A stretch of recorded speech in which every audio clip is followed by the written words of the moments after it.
just went through all the circumstances, and then we essentially played a lot of victim impact statements and read a bunch of victim impact statements. I'm not going to go through all the details again of the facts and circumstances. They're part of the record. Tomorrow we can expect to see a lot more victim impact statements, and in particular a number of victims will be reading their own victim impact statements tomorrow. That had obviously a tremendously terrible effect on all the families, the victims, the community members, the school.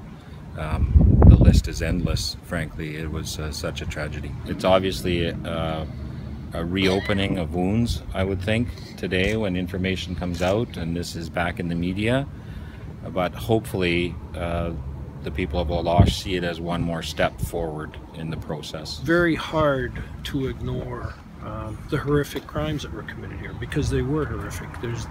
You can't describe them in any other way, and you can't ignore the impact that it's had on many people, many that you've heard speak and address the court today. But the law recognizes that when you're dealing with some youth, not all youth, because there are youth that are elevated to adult sentences, but in the case of some youth, it's just not appropriate. That doesn't mean if he's going to be sentenced as a youth that he's not going to be punished. That doesn't mean he's not going to be incarcerated. That doesn't mean he's not going to have to spend a great deal of time in the future under the control of the state. That still exists. But the emphasis becomes more, what can we do to try and save this youth, if I can put it that way, as opposed to simply locking the person up for the rest of their days and writing them off.